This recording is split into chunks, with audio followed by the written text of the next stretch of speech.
Hi, thanks for joining me. This is Angie at Chicken Scratch. This is the box we're making today. It opens up just like that. It's a nice size box. Okay, let me give you the supplies. Okay, so we're using gray granite cardstock that measures 8.5 by 9 3/4. And then we're using the Festive Farmhouse Designer Series paper. We have 5 pieces. The top of the box measures 3 1/4 by 2 3/4.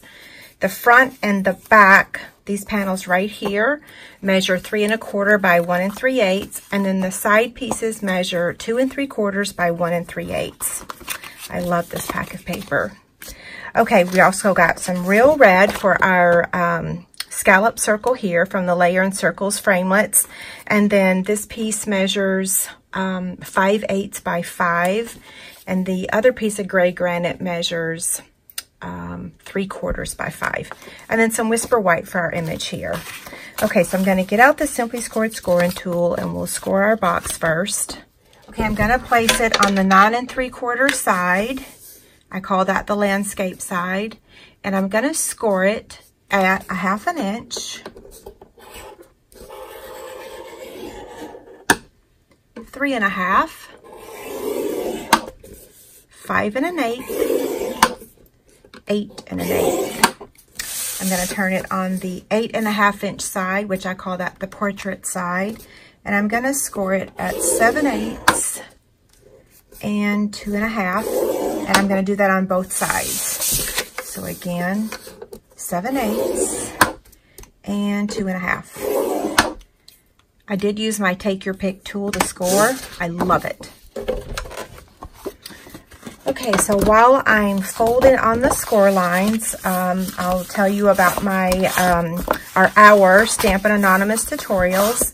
This box is actually similar to one of the projects on our tutorials. It is free with any size order this month, and I'll show you a little glance at it. The projects are super cute.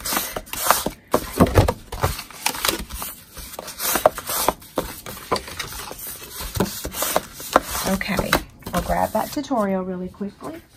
So here's a little glance at it. These are all the pages with all the instructions and everything, okay? Now let's take our scissors, and what we want to do is make sure that we keep this 1/2 inch section either at the bottom or the top, because this is the top of your box, okay? So I'm going to turn it to my left. It's over here now. And I'm going to cut up to the score line on each of these. I like to know exactly where that 1/2 inch piece is so that I don't cut the wrong piece. So now, again, there's that 1/2 inch. I'm going to turn it over. It's going to be on the bottom now. And I'm going to remove this entire section, okay? The next piece, I want to, there's no score line right here, but I'm actually going to cut right there in the middle. And I'm going to skip this piece, don't cut that one, and then I'm going to cut this one, okay? I want to give both of these tabs an angled trim. This just helps assemble our box. Now we're going to repeat that entire process over here on this side, okay? So I'm going to remove this entire section.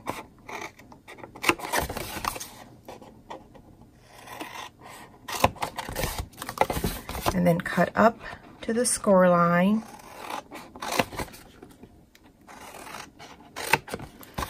The inspiration sheet will have the diagram for this, okay?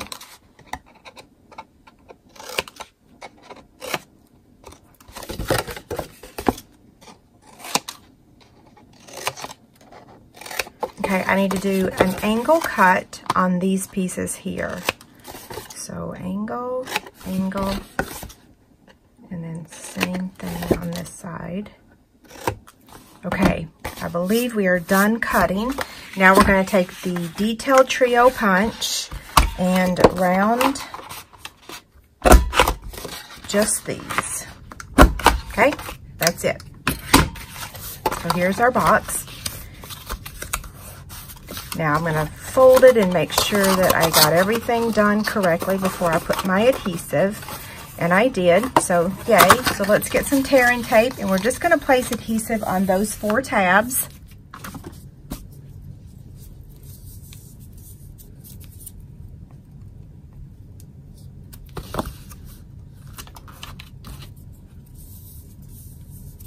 I can't remember if I said that this was my Facebook Live project. Yeah.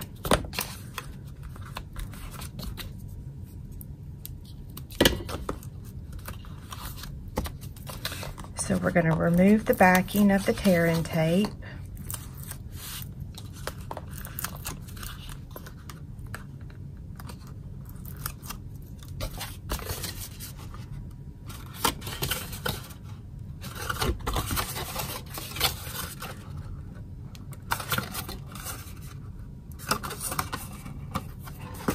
Okay.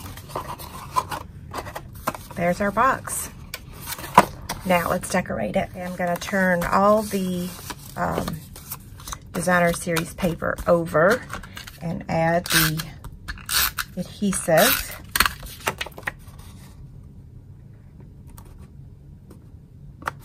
Gray Granite has turned into one of my favorite colors this season.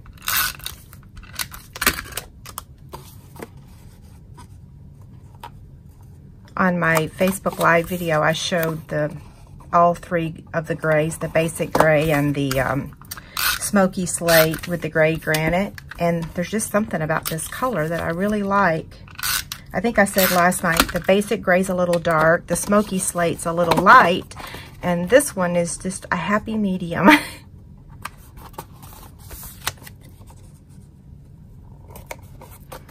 Okay, there's that part.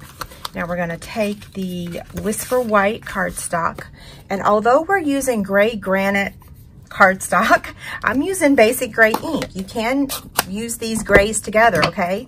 So I'm going to start with the May Your Christmas Be, and this stamp set is Making Christmas Bright.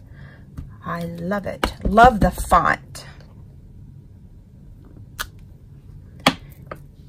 Probably should have stamped the circle first just to make sure that I was stamping that in the proper place, but it should be okay. Yep, that looks good.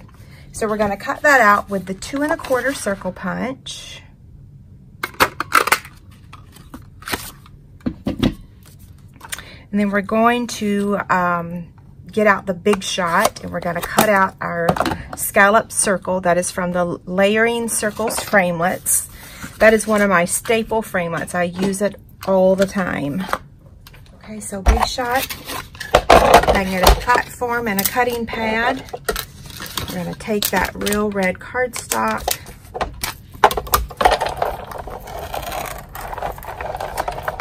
I keep my scraps of cardstock in a drawer, and so I just reach in and grab a scrap. So I didn't cut this piece just for that scallop circle. Sometimes people ask, why did I have such a big piece of cardstock when it didn't require it? It's just because I reached in my scraps folder. Okay, so now we're just going to take our snail and add right there. We're going to take our 2 pieces here, and we're going to use the Banner Triple Punch, and we're going to flag the ends. And I believe during my live video, I had stated that I probably cut these a little too long for the box. We'll see. Yeah. So 5 inches isn't really necessary.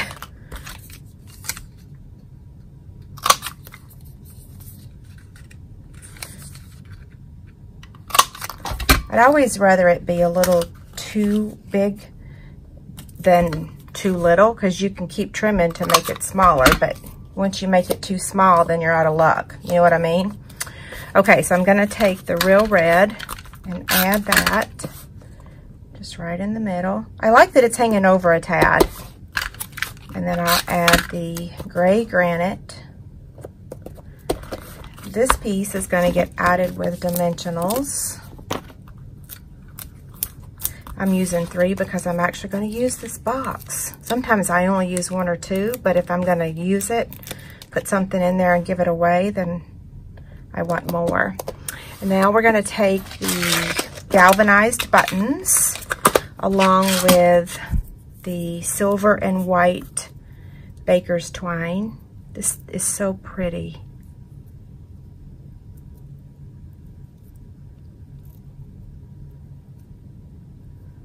while I'm tying this. The Farmhouse Christmas bundle is going to be my stamp kit of the month for October, so I'll be working on that later this week so that hopefully I can post things next week for it.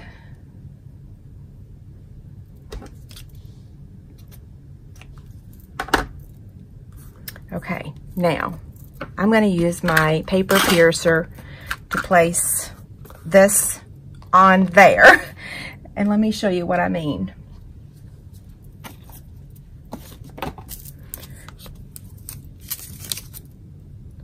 So I'm going to take the glue dot and place it right there in the middle. And then, so I explained on my live video that the reason I do that is oftentimes when I go to put a glue dot on this particular twine, I sometimes find myself accidentally untying the bow when I try to pick up the glue dot. So I use my paper piercer so that I have better control, if that makes sense. So then now I'm going to put my glue dot here. You can either put it on there or you can put it on this. But, yeah. It wants to be difficult, right? There's always one. There we go. Okay, so this is my original. This is the one we just made. Pretty cute, right? Thanks a lot. Have a great day. Bye.